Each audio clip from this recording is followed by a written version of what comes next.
going to talk about a few things that would seem like old news, but you've heard the old statement, the more things change, the more they stay the same. We're going to start out with some things involving our good friends at the EEOC. And I'm not going to read all this stuff to you, but there's a point to be made through some of these slides we're going to be going through. First and foremost is, while it's old news, the number of charges that the EEOC received through the end of its last fiscal year that ended September 30, 2011, went up 25%. It's the highest number of charges ever filed at the EEOC. And although we didn't break it out in sequential order here, a couple of things you're going to want to be aware of, particularly when I'm talking about some of the later slides about what the EEOC is going to be doing to you or for you, depending on how you look at it. The number of charges, retaliation leads the way in the number of charges filed. On a national level, they then go in order of race, sex, disability, and age. Arizona, similar increases in the number of charges, but the order is different. The most frequently filed charge does stay as retaliation, and then it's followed by disability, and sex, then age, then race. We're going to be talking about disability because since the advent of the ADAAA, the Americans with Disabilities Act Amendments Act, the number of disability charges is increasing, and there's a very obvious reason why, in addition to the fact that, as we all know, in this economy, people are losing their jobs or are fearful of losing jobs. Employees that are still on the job believe in the old saying that the best defense is a good offense, and so they're doing things and filing charges to protect their positions. Hence, if they lose jobs or some action or discipline is taken against them, what follows from that? What kind of charge? Retaliation. So that explains the increase in the number of retaliation charges as well as the number of charges in total. You're going to see that the EEOC has declared its priorities, and I think that there is a particular line here that explains what's going on with the EEOC. The EEOC has a new plan, a strategic enforcement plan that it's come up with, and you'll see in the quote here, so that the nation might realize the Commission's vision of justice and equality in the workplace. Sounds like the old Superman movie, doesn't it? Truth and justice for all, or something like that. And as you can see, there are 3 objectives to this plan so that you will understand what the Commission wants in terms of justice and equality in the workplace. To combat employment discrimination, to prevent employment discrimination, and deliver service.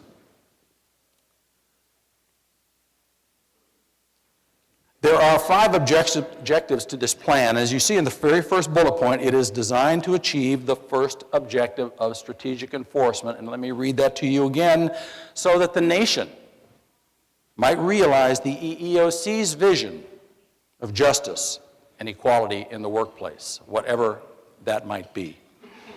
Again, no need for me to read the slide to you. I just want to highlight 2 particular areas, and we do have some members of our immigration practice group here, and you will see that the EEOC is going to step in much more actively to protect immigrant, migrant, and other vulnerable workers. And you will also see that it is addressing emerging issues, one of which, of course, are disability claims under the ADAAA, which are going to increase exponentially with every year that goes by.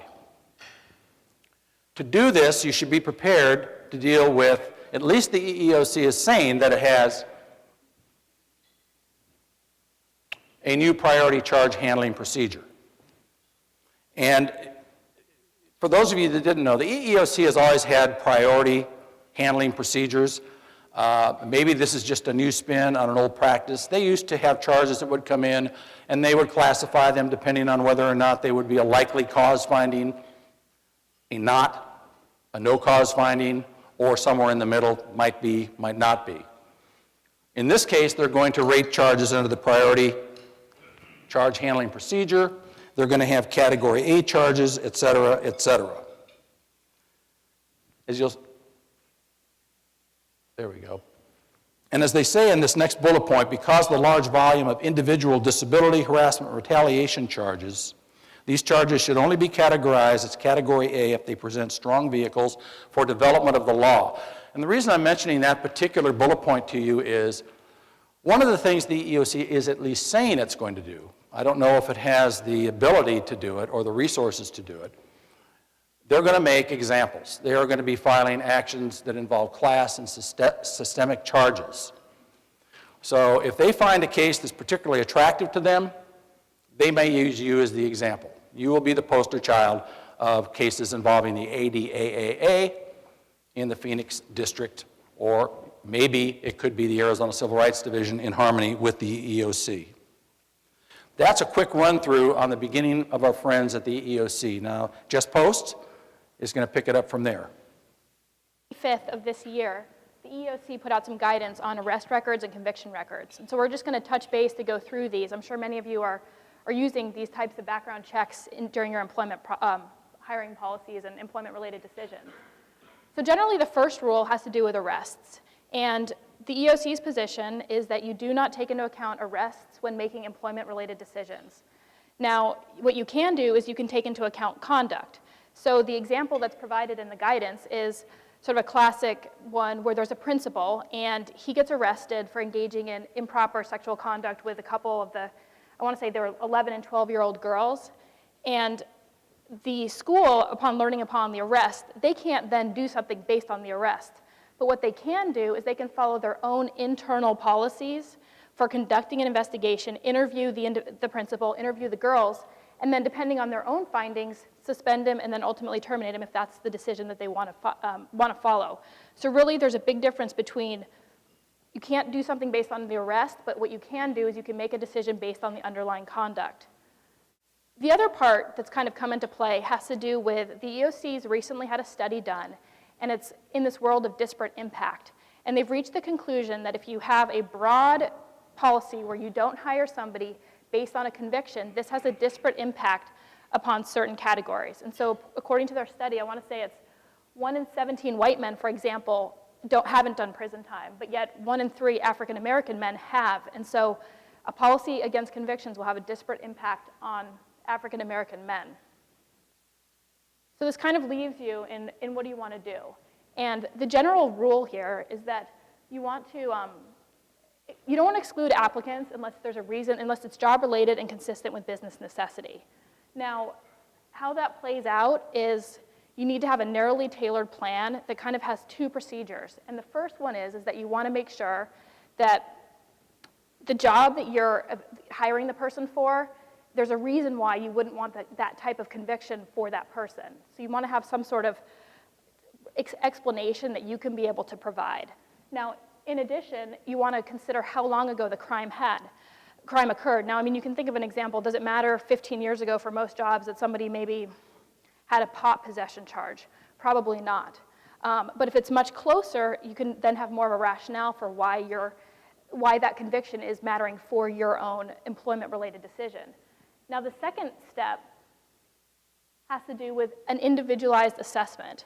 And basically what an individualized assessment means is that you want to give the person an opportunity to provide an explanation for why he or she why the conviction matters to you. Maybe they have an explanation for why you shouldn't take it into account. And this also works with, you're looking again at the job position and the conviction, and you're developing a relationship. Now, one of the examples that they give, again in their guidance, was an individual who applied for a county position. And I want to say, I think it was 18 months earlier, he'd had a conviction for theft. Now, the position is that he was going to work at the Parks and Recreation Center, and he was going to rent out facilities and equipment, and he was going to have access to credit card information. Now, the county's human resources group had come up with a rule that said anybody who's going to have their hands on people's credit card information cannot have a crime of theft or some sort of financial related event in the past 4 years. The EEOC said under those circumstances, if that was their fact pattern with an individual who hired for that position, was in a protected class and didn't get it, that they would not give a cause determination, because they said that in those circumstances, there was a reasonable relationship. It was job related and consistent with business necessity. and therefore there was no suggestion that this was improper conduct. And then this is really just a sort of thing for you guys all to be aware of. The Fair Credit Reporting Act, they have a new form on January 1 of this coming year, so you just want to make sure that you're using the new form if you end up doing credit checks and background checks. So now we're going to turn to the ADA, which is actually one of my favorite subjects. The ADA is, basically the ADA has 3 areas that it applies to. The first is that it prohibits discrimination against individuals with a disability. The second is that it prohibits discrimination against individuals who are regarded as having a disability. This means that the person doesn't actually have to have a disability, but just that you perceive them as having a disability. And as we're going to talk about later, this is an area that's had some expansion. And then the third category is that the EEOC requires employers to provide reasonable accommodations to qualified individuals. Now, one of the reasons why the ADA is sort of a law that we continually sort of see issues coming up with employers is that this third portion of the ADA, it's different. Most of the employment statutes that we talk about, Title VII, they all prohibit discrimination. You can't do this, you can't do this. The ADA actually places affirmative obligations on employers. If there's a qualified individual who can perform the essential functions of the job with or without reasonable accommodation, you have to provide the reasonable accommodation. And I think it's that concept that has the affirmative obligations, which is why we see some problems in that area. Now, this is just a sort of standard, who's a qualified individual under the ADA. Under the ADA, a qualified individual is an individual who can perform the essential functions of the position with or without a reasonable accommodation.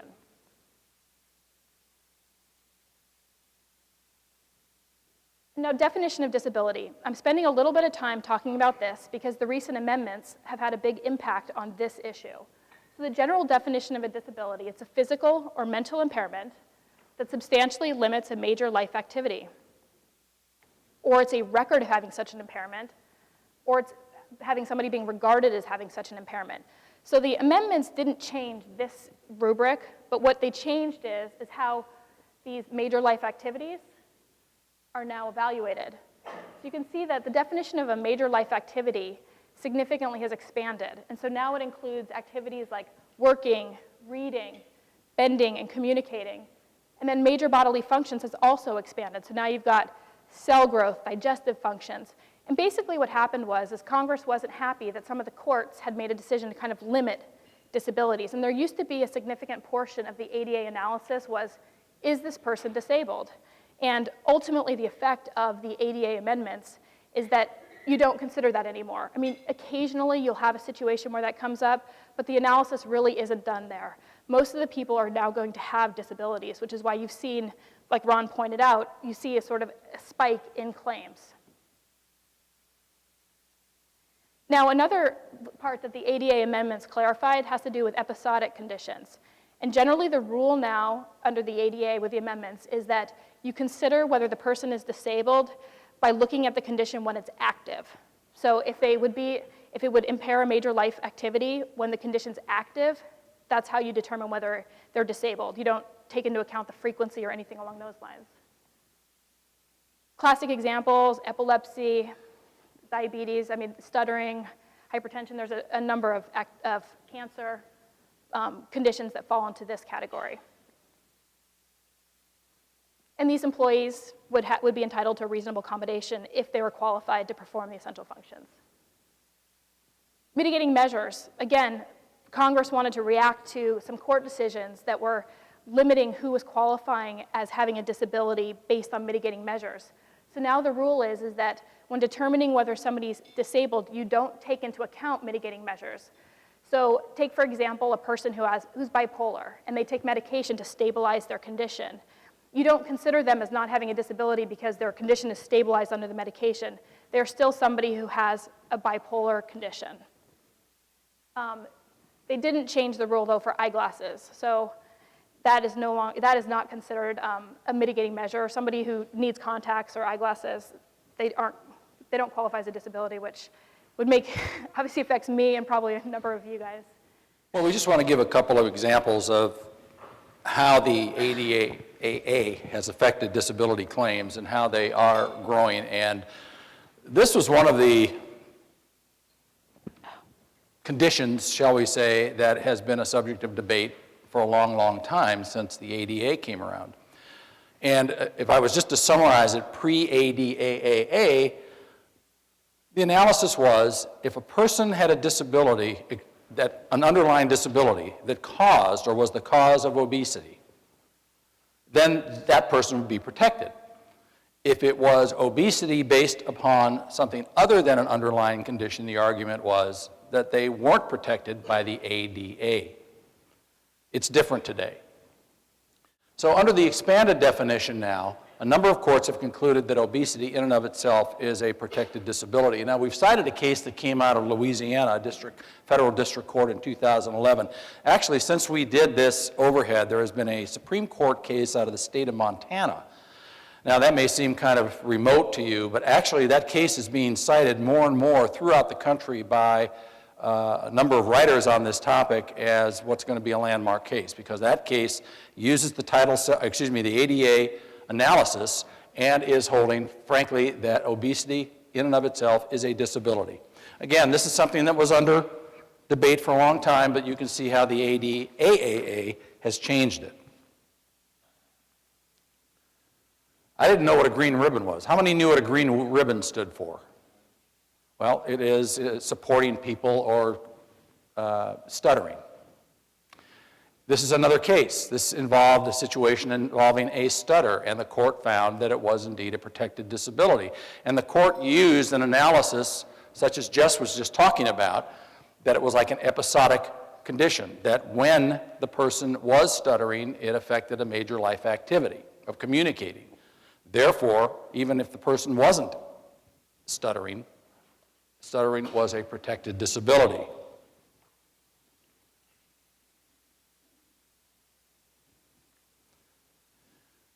Now here we had a situation where the court went the other direction, and I'm not sure why, but this was a blood disorder, and the employee fainted. And you would have thought, well, virtually anything is going to be covered, but in this case, the court said this condition was not substantially limited because it didn't affect him in a substantial way. It was a one-time deal. It didn't affect him more than being placed on light duty for 1 week. So in this particular instance, the court found that this person was not protected. But let's go to something that'll be a little more fun for you because you get to blend a couple of things. Medical marijuana. Now this would be surprising. First of all, some of you may have, if you get these advance notices, found that in the Ninth Circuit of all things, in James versus the City of Costa Mesa, the court found, as you can see, that we hold the doctor-recommended marijuana use permitted by state law but prohibited by federal law is an illegal use of drugs for purposes of the ADA, i.e. not protected. Now, one of the things I posed last week, and I had picked on John Belitis, and I guess I phrased it wrong, like you were growing it in your backyard, so. But John had written some things when Arizona's new medical marijuana law came about, and we were just kind of between ourselves with the audience talking about it. Now, what happens if somebody files a charge with the Arizona Civil Rights Division for disability discrimination because of their use of marijuana as prescribed by a doctor and they have their card? Now, it's not protected under federal law. I don't know what the Arizona Civil Rights Division would do. I don't know if anybody of our wise attorneys has a suspicion what would happen. I can tell you there's an interesting trend, even in the most, what you would expect to be liberal states, Washington, Oregon, California, Don, you were talking about Michigan, all are coming down on the side that the employees aren't protected when they use medical marijuana at work. It depends on the particular facts, it depends on the particular state, but there is an overriding flow right now of cases that are not protecting the employee. Anybody have any questions about this somewhat convoluted medical marijuana? And of course, we're all just getting into this, and it's going to be new ground for all of us. From this we just gave a couple of examples to give you this practice tip. I mean, it should be clear what's going on, and the trend with the AD, under the ADAAA today is you're going to spend more time on determining whether a person is qualified for a position and whether there is a reasonable accommodation available than you are in really determining whether the person has a disability, because the odds are, under the ADAAA, a court is going to find a disability. Now, let me just move on to something that Jess touched on, and that was regarded as claims.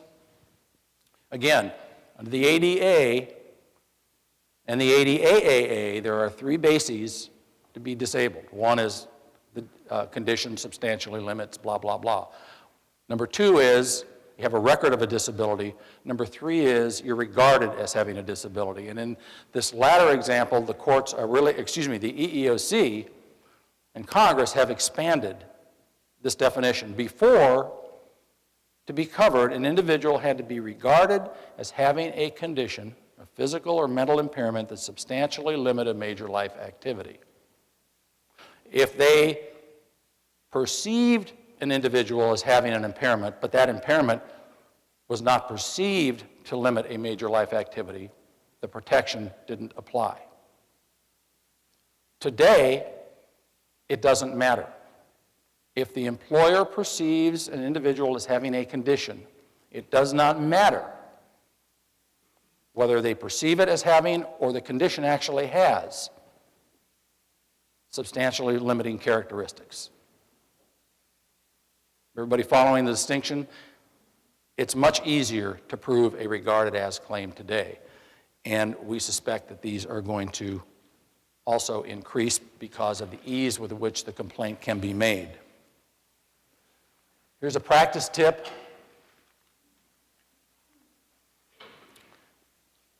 Because of the breadth of the ADAAA, the ease under which or with which a claim can be made, always deal with characteristics or performance at work and never blend in a discussion about their medical condition and employee's medical condition. Any questions? The question that Don's asking is, specifically, if you're discussing an employee's performance, how does it relate to attendance? And I'm not exactly sure what the question would be. Again, I would focus on the employer's rules and the employee's performance. Now, I'm not suggesting if the employee raises the issue, I don't know if that's what you're talking about, Don. If an employee raises the issue, I've got a disability in one way or another, and you will have to deal with it. And there may be reasonable accommodation discussions through the interactive process that you're going to have to engage in. I think Jess will be talking about that. Did you have something different in mind, Don, that you wanted to? Not particularly. It's just that attendance. Well, yes, attendance. For those of you who can't hear, attendance, of course, is a legitimate performance criteria. I think what Don wants me to broaden to you is there are a lot of issues that can touch on attendance. And I'm simplifying it for purposes of this particular slide. Certainly, attendance can have situations that don't even involve ADAAA. Maybe it's an FMLA issue. Maybe you have an attendance policy that has no fault attendance policy. You got 5 absences, you're out. Obviously, if there's an underlying reason that's protected by law, you wouldn't apply that if you knew or had reason to know that an employee had a condition. Yes?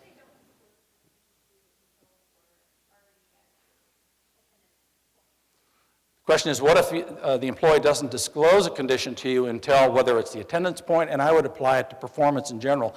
Actually, in a rare showing of common sense, the EEOC said in its guidance that if you're going to terminate an employee, for example, for poor performance or poor attendance, and after you've made the decision or after you've taken the action, the employee says, but wait, I've got a disability, you can still take the action. Cliff? Question is, how do you really define knowledge? Does it require actual knowledge or what Cliff called constructive knowledge, or the employer has a reason to know? It's going to be interpreted broadly. First and foremost, the guidelines provide that the employee should notify the employer if there's a need for an accommodation. But that doesn't always apply, and there have been cases that say if the employer has a reason to know that the employee has a condition that may substantially impair or may be a reason for performance issues, it's the employer's responsibility to initiate the interactive process. And in that case, then you get into the accommodation discussion. So that's a good question. There was another question. That was I was going to ask the inverse of her question, which is what you just asked, where you know the person has a disability, they're missing work, they're not asking for an accommodation, you just answer that question. And one thing to be careful of, and again, as the lawyers always tell you, it depends on the facts of your situation. Generally, I don't recommend that if somebody's performing poorly, you go out and immediately say, by the way, do you have a disability? Are you suffering from some serious health condition? I wouldn't be the one to initiate that discussion. It would be some requirement beyond just somebody performing poorly. And there have been cases, again, that strike a very reasonable chord that say, just because an employee is performing poorly or because an employee has an attendance problem, the employer isn't required to be clairvoyant and assume that this conduct is the result of a disability. And you can deal with what you have on your plate. Little time talking about reasonable accommodations. The general rule is that reasonable accommodations are required unless it causes an undue hardship. Now, I mean, there's a couple other situations that come into play where if the person's a direct threat to themselves or others, but that's the general rule. And one of the problems is that undue hardship is actually got specific criteria that you look at to determine whether an undue hardship exists, and it takes into account the company's worth. So you really don't want to be fighting it that much on the undue hardship ground. Instead, if there's an accommodation that's being proposed that seems unreasonable, you try to deal with it on the front end, whether it's reasonable. Now, when somebody comes forward with a reasonable accommodation or you're in the interactive process, you want to do, like Ron said, it's a case-by-case assessment. The person's condition, the job responsibilities, what they need to allow them to perform that task.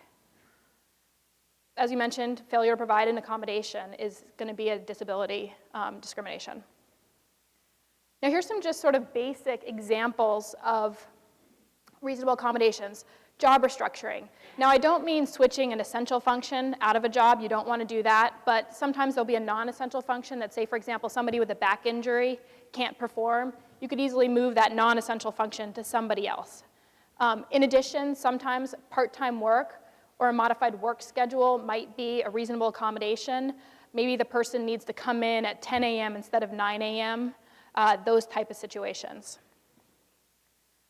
Reassignment to a vacant position.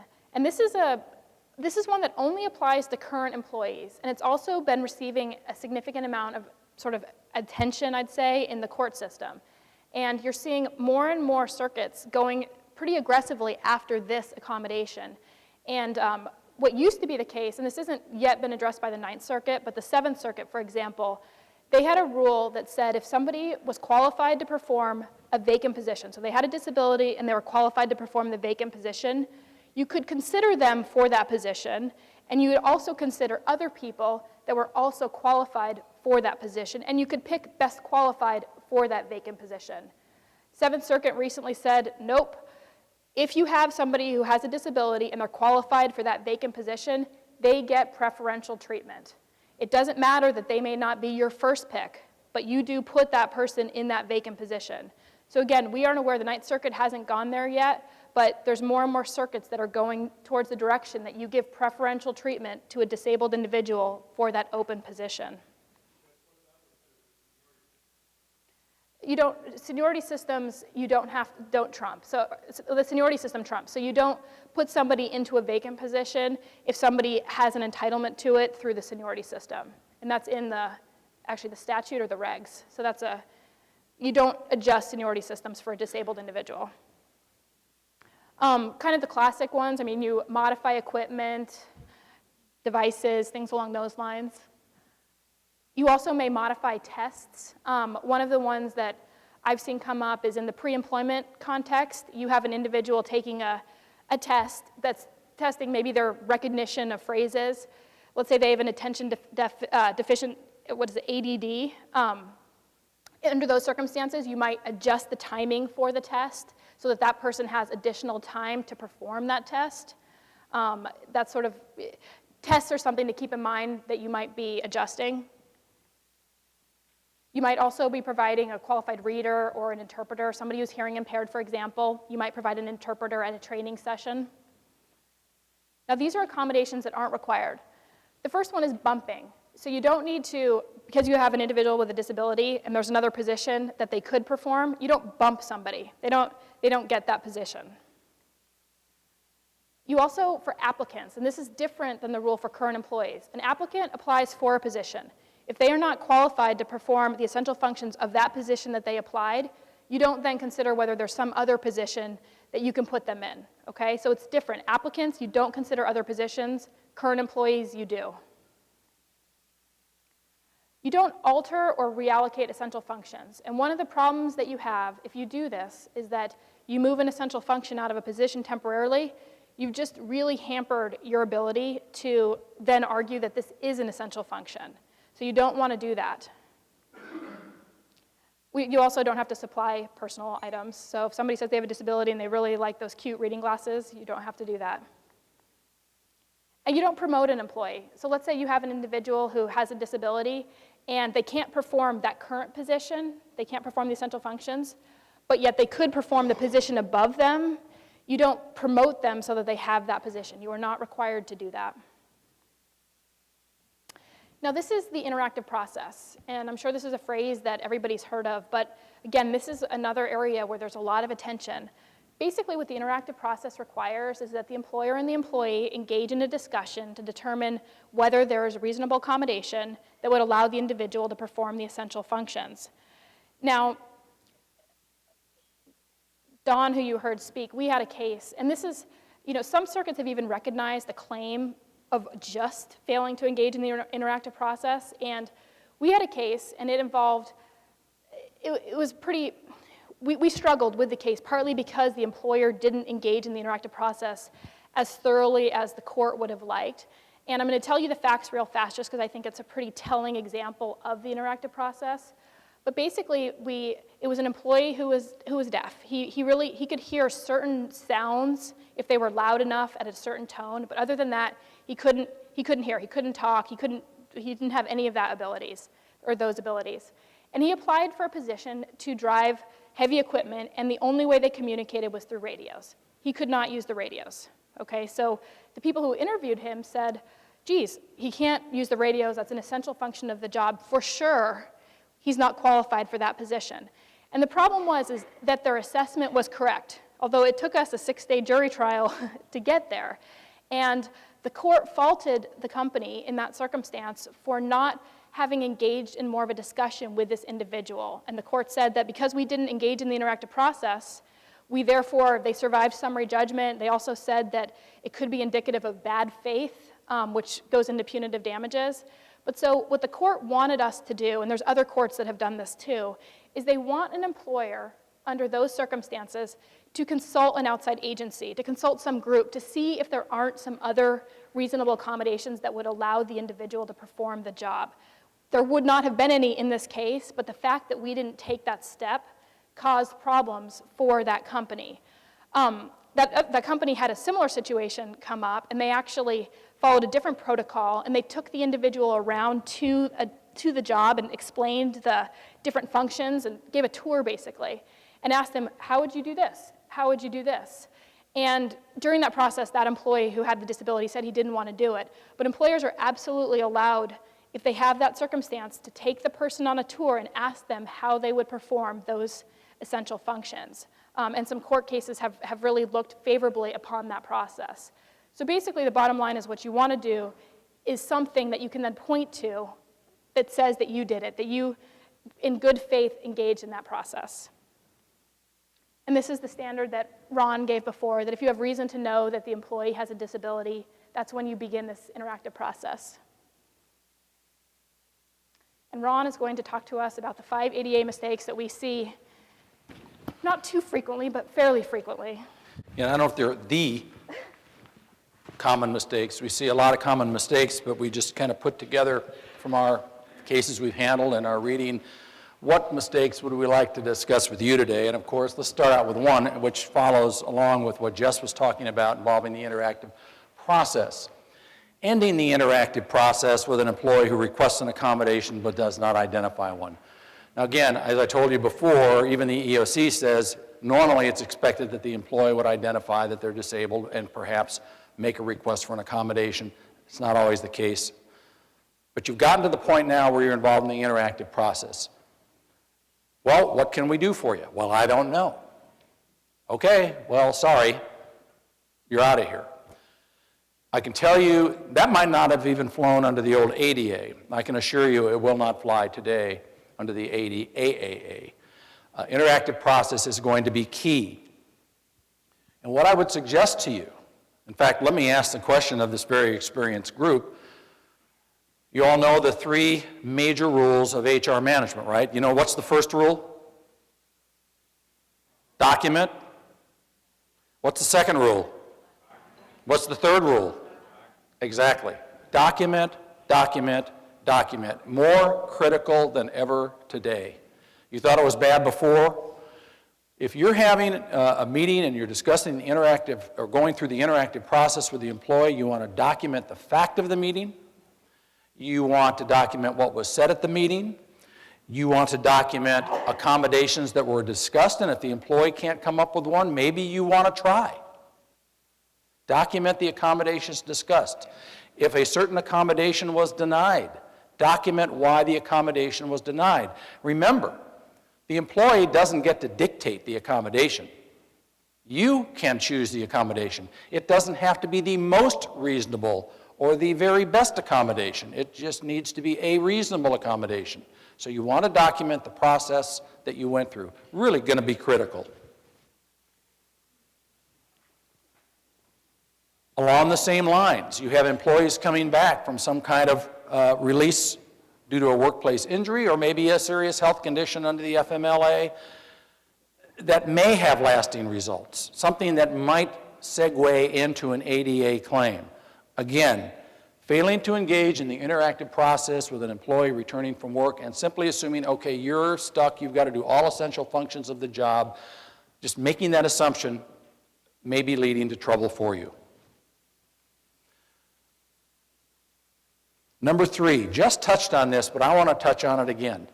I have seen this for many, many years.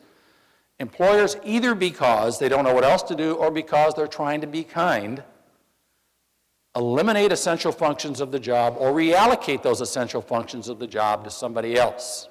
That is a big mistake. And as you can see up here, if you eliminate, sometimes, even if it's feasible, what you're doing is suggesting maybe it wasn't an essential function at all. Remember, an accommodation allows the employee to perform the essential functions of the job. It doesn't give them a pass from performing essential functions of the job.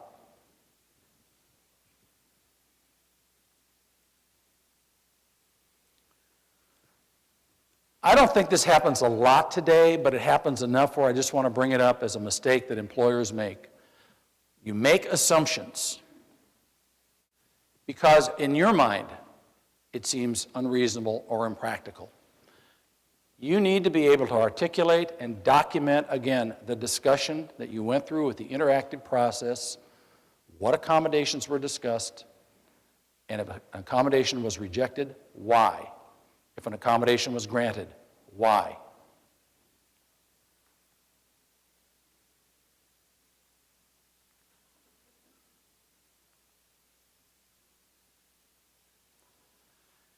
And remember that the ADA begins with the very beginning of the relationship, meaning the job interview, or even filling out a job application. A person with a disability is entitled to accommodations during that process as well. You provide an accommodation if the applicant needs one in order to do an interview or to take a test. And as Jess said in the example she gave, you can ask an individual, can you perform the essential functions of the job with or without a reasonable accommodation, or how would you perform the essential functions of the job? That finishes up for Jess and for me, and Janice Procter-Murphy is going to discuss a topic that is kind of surprising for those of you that are not union employers We're going to spend the next 45 minutes talking about the National Labor Relations Act. How many of you have been in front of the board or had a board charge? Okay, a fair number. A lot of times this agency seemed like a little arcane. Its focus has been traditional labor by and large, but for the last, I would say, 2 or 3 years, they have been amazingly active. Up until now, this is a law that by and large plaintiffs and plaintiffs' attorneys have ignored, mainly because the damages that you can get under it are not as significant, no opportunity for punitives, emotional distress damages. But what they've discovered is that they can use this law to get relief that they can't get under any other statute, like invalidating your personnel policies. So what we're going to talk about today is where their focus has been on the last 2 or 3 years, which is social media policies, workplace investigations, and at-will disclaimers, something that seems to be sort of a non-issue for most employers have recently come under attack. So what are we going to cover today? We're going to talk about who's covered by the NLRA, employers and employees, when you get protection under the NLRA, and what that protection means for your current personnel policies. All right, basically, what is it? It's a law that protects employees' right to organize or engage in mutual aid and protection. It covers employers who even don't have unionized workforce. But what employees are covered by the Act? Well, let me tell you who isn't covered. Federal, state, or local workers, domestic employees, agricultural employees, if you're covered by another collective bargaining statute, the RLA. This is my favorite. If you are employed by a parent or spouse, you can't collectively bargain against. And as the mother of teenagers, I assure you there is enough negotiating and bargaining in my household that we don't need the NLRB involved filing unfair labor practice charges. The biggest exclusion is for what? Supervisors. Under the NLRA, supervisors are not covered employees. So you can impose restrictions on your supervisors and management team. So unfortunately for most of you, you don't get protection in this room under the statute. But employers got clever. And so they started labeling everyone a supervisor or an employee. And the board said, yeah, no, we don't think so. You have to be able to show that they had hire, fire, or discipline authority in order to get protection. Now, the one exception to this is sort of the retaliation provision. Supervisors may be covered if they can show what?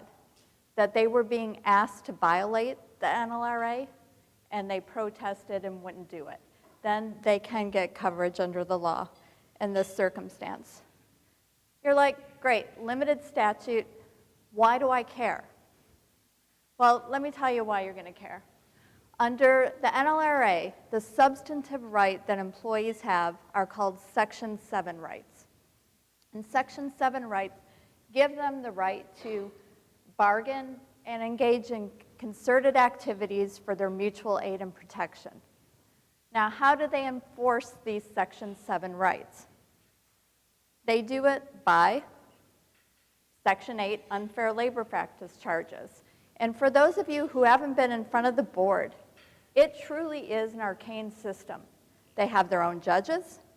They have their own procedures. The attorneys are employed directly by the agency, as are the judges that you're hearing your case in front of. So they are all employed by the Department of Labor. So why do you care if damages are limited? Well, one, they can invalidate your policies. Two, if you impose discipline under an invalid policy, they can remove the discipline. They can order these people back to work. And my favorite part is sort of the scarlet letter of the labor and employment world. How many of you have seen the postings that you have to post if you have an NLRA violation? They're truly lovely. They're about this big, colorful. If they get ripped down, the board comes by and just gives you some more copies to put back up. And you have to post. And what it says is in big old bold letters, we have violated the law, which is just great if you're undergoing a organizing campaign of any sort. All right, done? When you're doing these postings, is it Electronically, I imagine that given the development of the regs, that because you had to post them in sort of break rooms and work areas with the development of electronic media, I would say yes. Activity must be concerted. All right, what's a concerted activity? If Tweedledee and Tweedledum come to you together and say, what? We want to talk about wages, hours, and working conditions. Concerted activity. If Tweedledee comes in and says, I'm speaking on behalf of me and Tweedledum, you have concerted activity. If Tweedledee and Tweedledum just discuss and they're trying to initiate group action, you have concerted activity. But it has to be the type that's protected under the Act. And we'll talk a little bit more about this. I'm going to go through a couple hypotheticals, and these are all going to involve Facebook. And the reason that I'm focusing on Facebook is the recent development in this area has been on social media policies and workplace conduct rules. So all of these examples, the next three, involve Facebook. You have one employee who complains about another employee. The advocate complains about a coworker and says, you're not doing your job, so our clients, domestic abuse victims, don't want to use our services. Well, as you can imagine, that employee is less than thrilled by this criticism and talks to a coworker, and the coworker says, why don't you take it to the director? So before going to the director, she hops on Facebook and starts posting things, which involves a discussion of coworkers, and they say some less than flattering things about the advocate. And the advocate marches into the director's office and says, I am the victim of cyberbullying. And because she claimed that she was the victim of being bullied, harassed on the internet, they fired the employee. Is this concerted protected activity? Yes? No? The employee that got fired. The board says yes. The board said, come on back to work. Let us give you some back pay on top of that. Your discussion on Facebook, because you engaged in a discussion with your coworkers about wages, hours, and working conditions, was protected activity, and the termination of you for engaging in that activity violated the law. So let's talk about some of the factors the court focuses on Facebook. One, is someone taking the complaint or attempting to take the complaint to management? Yes, we have that factor here. And two, is that discussion among a group of employees about something that the NLRA covers? Next example. Bartender at a bar, not happy, talks to a coworker about tipping policy and says that it's less than favorable. A few months later, employee goes on what? Facebook, and starts complaining again about the tipping policy. Also throws in a little something about the customers that he's serving and how he characterizes those customers. Not a good thing for the employer's business. Is this protected concerted activity? Yes? No? The board says no on this one, and let me tell you why. The board says the discussion that occurred in the fall of 2010 was too attenuated with the Facebook posting. Too much time had lapsed. And the Facebook posting didn't generate any discussion among coworkers. It really just generated discussion among his relatives. So it really was not, and there was no complaint that was brought to management. So in these circumstances, no protection. All right, final example for now. Is this concerted activity? And before y'all start trying to figure out what the super mega blank is, you either have to speak Spanish or be a first-year high school Spanish student, which I'm learning is where you learn all the Spanish swear words in the Spanish class. So in this example, the employee goes in and is complaining about manager and says, look, I don't like my manager. And the other employees, you know, on Facebook express support and they say, hang in there. And then one other employee shows this to the manager who all the complaints are about. Employees suspended. Is this protected concerted activity?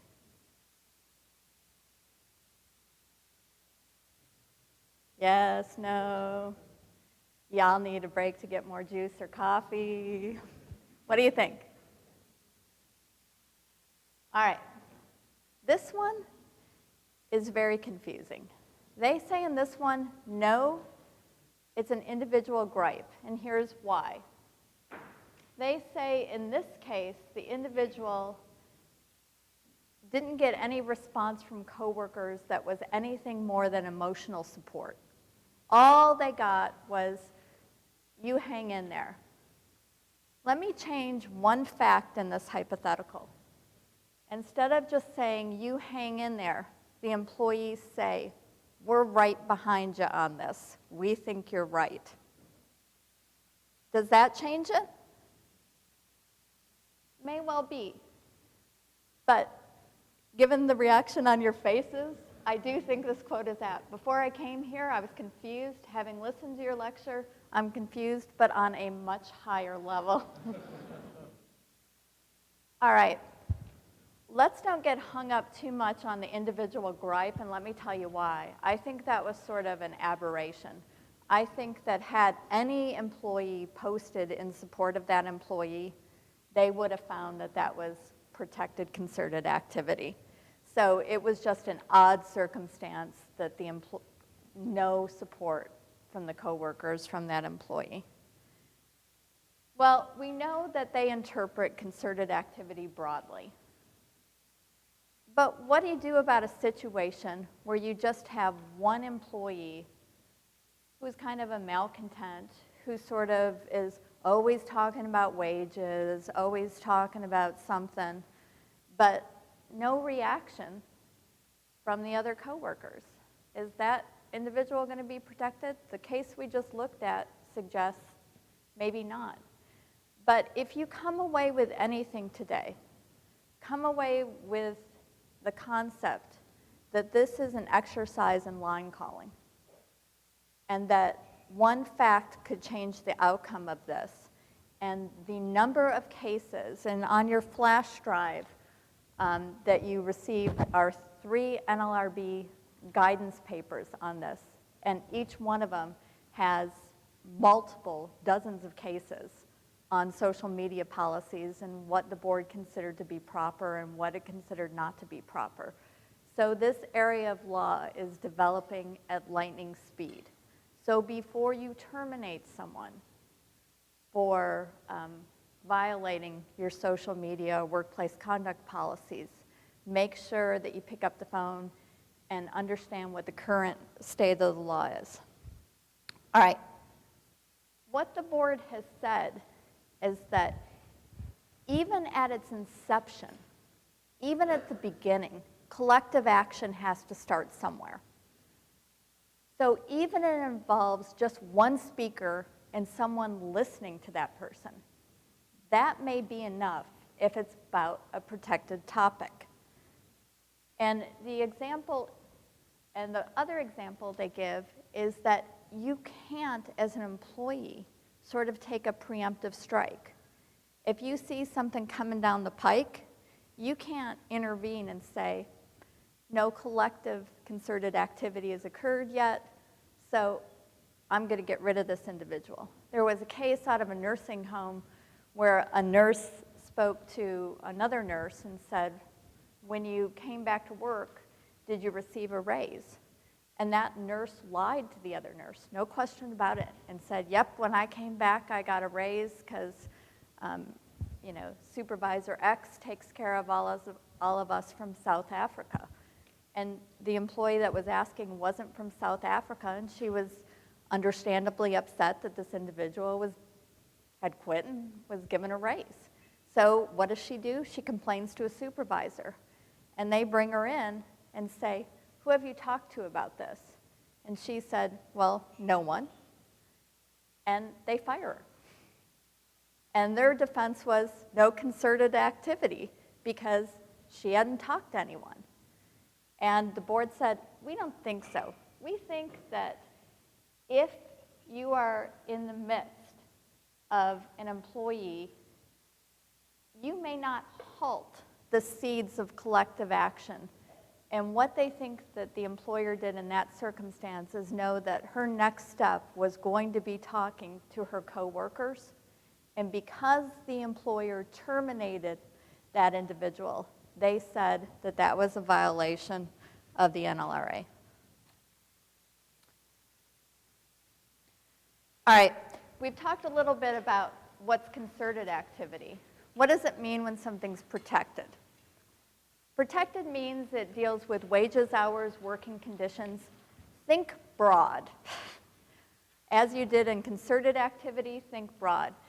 My favorite example that I give, and this is a US Supreme Court case involving the Washington Aluminum Company. And that was a plant in the Midwest that got very cold in the winter. And they had not adequate heat. And the workers one day had enough, and they walked out. And guess what happened? The employer fired them. Said, job abandonment. You left your job. That's in violation of our work and conduct rules. Bye-bye. Case wound its way through the board, courts of appeals, and ultimately ended up in front of the US Supreme Court. And what did the Supreme Court say? Come on back, and let us give you back pay on top of that. And I know all of you are saying, are you kidding me? But that was an example of concerted, protected activity. Now remember, if an individual did this, any protection under any of the laws?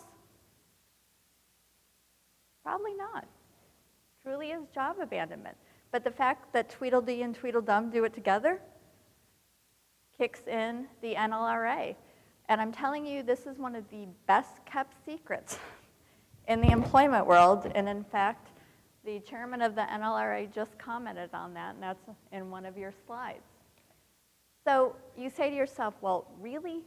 You mean the nurses in the ICU can walk off and leave the patients, or the nursery school teacher can leave the kids? No, there's going to be ways that you lose protection. But it's only in very limited circumstances that you lose protection. And let's just briefly talk about that. All right. Before the advent of all these new technologies, the board had sort of developed rules. And there were two major cases, Jefferson Standard and Atlantic Steel. And those two cases said, this is how you lose protection under the NLRA.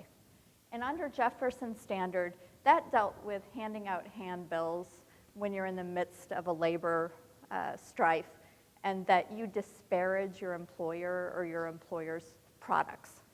And they said, depending on the level of disparagement, you may lose protection. Atlantic Steel dealt more with conduct in the workplace and said, we take into consideration who, what, when, where, how. So depending on how the employee voices an objection, if it involves threats of violence, if it is disruptive to the workforce, we look at those factors.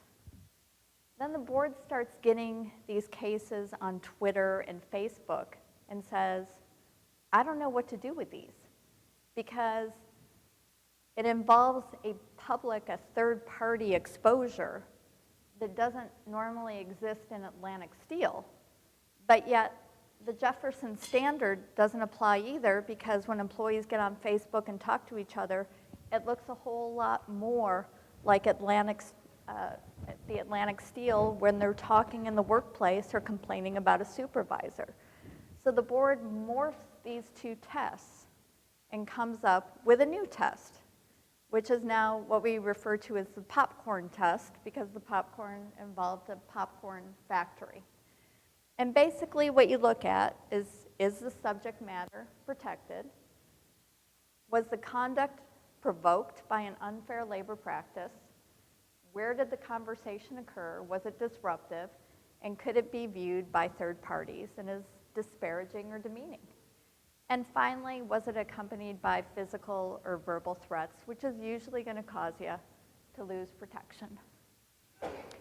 Now, defamation, I'll tell you my favorite defamation story, and you'll say, and truly it will have a point. Mary McCarthy, a writer, commented on Lillian Hellman's memoirs. And what she said about the memoirs was this. She said, basically, every word she writes is a lie, including and the.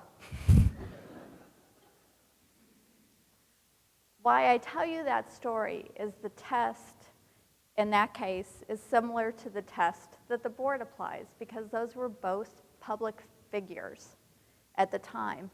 It involves a much higher standard to show defamation. The lawyers in the room will know it as the New York Times Sullivan test, that it's not enough just to show something is false. You have to show malice. You have to show it was maliciously false in order to lose protection under the Act. And so is defamation going to cause you to lose protection? It's really going to depend. And it's more likely to cause you to lose protection if it involves third parties as opposed to an internal discussion with employees. But you need to understand the board is going to tolerate a high level of hyperbole here. That you can say quite a bit of stuff about your supervisor or your manager, even on Facebook, and that's going to be tolerated. All right, now with all of this in mind, last hypothetical. There's a launch of a new event, car, and an employer tells the employees for this big launch where we get all our customers in, we're serving sort of hot dogs and cookies from Costco. And the salespeople are none too pleased with this food choice. And they discuss their frustration and they complain. Is this protected concerted activity? Wages? No. Hours? No. Working conditions? It's what the customers are going to be eating. Is it? The board says yes. And here's why. The board actually said this did go to their wages. Said these were commissioned salespeople, and they were afraid if they had this low-level stuff that they would not be attracting the type of customers they needed for their new luxury car model. And so they thought that by this dealt with their concern about their commissions and their wages. So let me remind you, when you think in terms of whether it's protected or whether it's concerted, think broad, because I'm going to bet some lawyer somewhere can craft a theory that fits it under somehow affecting wages, hours, and working conditions. So later on then, one of these employees posts something on Facebook. And it's a picture of the bag of chips and the cookies and the quote, semi-fresh fruit in the hot dog cart. And he makes a comment about that. Now, no other employee responds to that. Is that protected?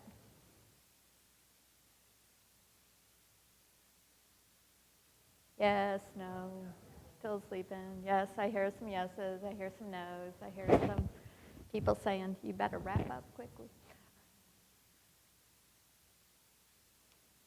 Yes, what the board says for that one is that's a natural, his posting is a, quote, natural outgrowth of the earlier protected discussion. And that natural outgrowth. Now, in case you're wondering, there is some rough justice in this world. He also posted pictures of a customer from another dealership driving his car into a lake, a man-made lake by the dealerships, and that did get him fired. So, karma. All right. So what's the review here? It's concerted, 2 or more employees, they talk or they seek to initiate group action. They're acting for the benefit. It's not an individual gripe. It's protected, and they haven't lost protection. What things clearly are going to lose your protection? We've already talked about one, threats or acts of violence. That's going to lose your protection. Defamation may or not, depending on who it's directed toward and whether or not it's done with malice, and whether, what else is going to get you there? Sabotaging equipment, a traditional old-time labor technique. If you disclose what? Trade secrets. If you give out the company's business trade secrets as part of a labor dispute, hand out the Coke secret, you're pretty sure you're going to be gone. I love this. I dare you to fire me for what I said about you on Facebook. All right, as employers, what do we do when we're faced with a new and evolving situation? How do we handle it? Well, you call your lawyer, but before you do that, what else do you do? We develop what? All the time, policies. All right, I'll provide you some clear guidance on what you can and cannot do. And then if you do it, I'm going to terminate you.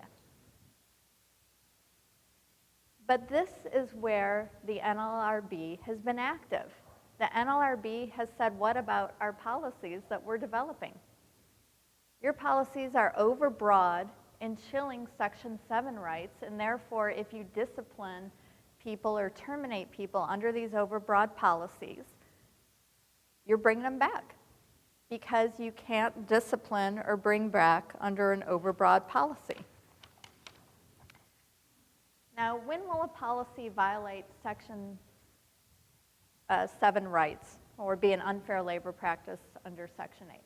Well, if it explicitly restricts things that you know you can't. You can't talk about wages, hours, and working conditions. How many of you have policies that say you can't talk about your salary information with other people? That's good, because if you did, at least as to your non-management, non-supervisors, that would be a pure violation of the NLRA. Could you impose that on your supervisors? Sure. They're not covered. Knock yourself out. Tell them they can't talk about their salary with each other. How else are you going to violate it? Let me look at the last two. One, if you promulgate it in response to a union activity. If the union comes on and all of a sudden you create a no solicitation, no distribution rule, you're going to be in trouble. Or you only apply it in certain circumstances. But the factor you need to be concerned about and where the NLRB is focused is it may violate Section 8 if an employee would what? Reasonably construe it as prohibiting or the exercise of their Section 7 rights.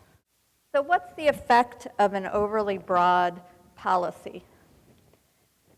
Well, the board takes the position, it's kind of, and the closest analogy is First Amendment law, that you can't restrain or chill someone from doing something. So if you set up a rule that chills them from talking about their salary, then if you impose discipline based on that, that's going to be unlawful. So what this case said in 2011 is if you have an overly broad policy and the employee engages in protected conduct and is disciplined for it, that's a violation. And this is the second part that's even a little more troubling. They engage in conduct that implicates the concerns underlying Section 7. So it doesn't even have to rise to the level of protected conduct. And let me give you the example that this case was based on. Employee is served with domestic violence papers, so it sounds like a charmer already. And he is at work, and because he's been kicked out, has no place to stay. And he is a front desk person at this condo, and he starts hanging out in the public areas and sleeping on the couch. And the employer is not taken too kindly to this and says, look, we have this policy that says you can only, if you're not on duty, you can only come into work if you're picking up your check. That's our policy. So you can't be here sleeping, and you can't be here talking to, you know, the residents about your personal problems. And he keeps doing it, and they keep disciplining him, and finally, they give him an option: you move to another facility or you're going to resign. And he resigns and files a charge. And in this case, the board says, your policy is overbroad because employees have the right to come onto the premises, you know, to like break areas during non-work time, to talk to other people, to organize. And so the policy is overbroad. The discipline imposed was pursuant to an overbroad policy, but at least they had some common sense in this one and said, well, you didn't engage in any protected conduct, and we are going to tell you that this is about as personal as it gets. There is no real Section 7 implication here, and so therefore they let the discipline stand. All right, so things that the board considers to be too broad. I say this to you so you can look at your own policies. Things they consider too broad. If you tell employees you can't post pictures in any media that depict the employer or the employer's trademark. And why can't you do that? Because if you're out picketing or something, what do they normally do? They put the company logo and, you know, the no symbol through it, or do something with it. So you can't have a blatant restriction on using the employer's name or trademark in that. Anything that deals with appropriate or inappropriate discussions is going to pose a problem. Why? Chilling rights. I'm pretty sure some of the things people said in those Facebook cases we wouldn't consider to be appropriate discussion or conversation about managers or supervisors. Same thing, disrespectful conduct. Using social media in a way that disregards rights as to privacy or confidentiality. And again, we'll talk a little bit about context and how you might be able to address that. Let me slip down to the last two. This one was truly appalling to me. In this case, the employer, all it said in his handbook is, we want the opportunity to address problems with you first. If you have an issue, bring it to our attention. It didn't say then you couldn't do anything else. It just said, we want to work with you. Board said overbroad because it suggests that they couldn't go to their coworkers first. This is how overbroad and encompassing these cases have become. And the other one is you can't ask someone to get pre-approval before they identify themselves as an employee of yours on the Facebook page. The board says repeatedly that the context of the policy matters. So say in one context you say you can't use language that's harassing. The board says that's overbroad. The board says, however, if you put that in the context of you can't use harassing language, similar to, language that would violate Title VII, harassing on a protected classification. They say in that context, that's okay. Same thing with confidential or proprietary. You can't just generally say you can't post confidential or proprietary information because, again, they say overbroad, no context. You can, however, provide examples. If you are a healthcare provider, you can't be specific. You can't provide, information about our patients that would violate HIPAA. You can't provide information. And it seems that you're going to end up with a handbook that's about this thick by the time you define the policies. The board has also cast sort of a jaundiced eye on what I refer to as savings clauses. And those are clauses that say in the handbook that employers have tried to address this and said, look, we're not trying to infringe your Section 7 rights. Everything in this handbook is subject to Section 7 rights. And the board has said, nope, not good enough. That still might chill them. I would tell you to put it in anyway. Why? C1, context matters. And so if that's in the context, it gives you another line of defense in terms of dealing with board policies. I'm going to quickly cover 2 other things. I'm pretty sure some of you have policies like this in your handbook because I'm pretty sure I drafted them. I acknowledge that no oral or written statements regarding employment can alter my at-will status except by a written agreement, signed by me. This is stuff we've had in acknowledgments forever. And why did we put them in there? Because we were trying to get away from the handbook's a contract, there's oral promises made, yada, yada, yada, yada, yada. Okay? These cases the Hyatt case was in the last 2 months, and the Red Cross case has actually been in 2012 too. These have not received full board attention. The Hyatt case was resolved with a settlement, but these came out of our region. And the board attacked at-will disclaimers saying it chilled Section 7 rights.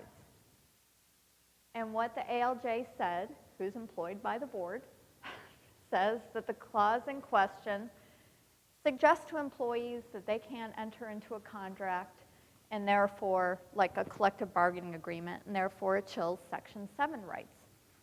I say nonsense. I say pretty much that if an employee actually knew about Section 7 rights, they would know that this was not intended to be directed toward that. But be that as it may, that is the current pronouncement of the board. Unless you think this is just our region and that you're going to get relief when you go higher up, let me read a statement or a paraphrase of a statement from Leif Solomon, who's the acting NLRB general counsel, who says these clauses violate Section 7 because they might cause employees to believe that union representation and collective bargaining can't alter at-will employment.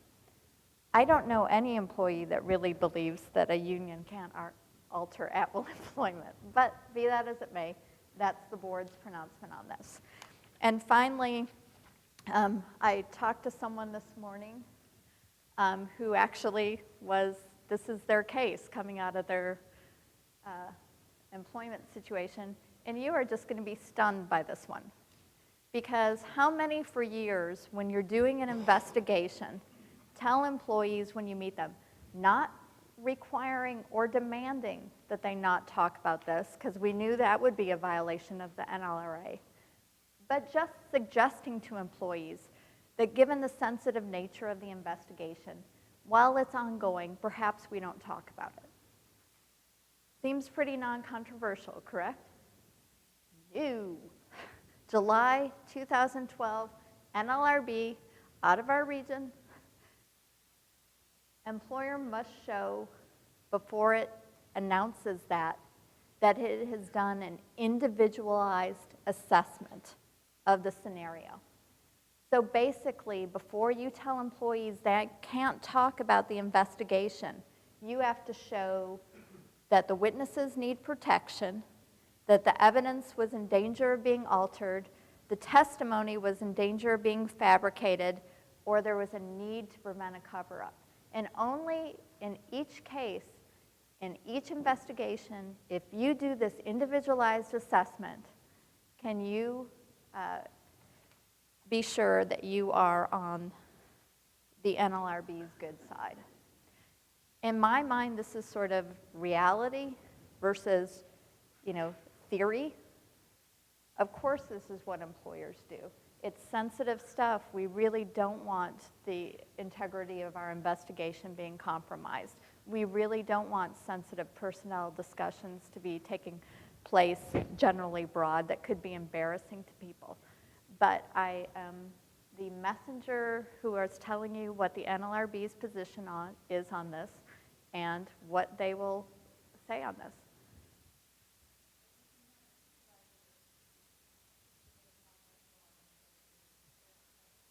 The NLRA, right.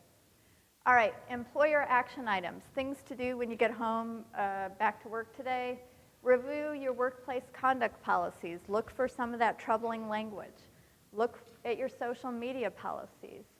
Look at whether or not these policies have any overly broad language.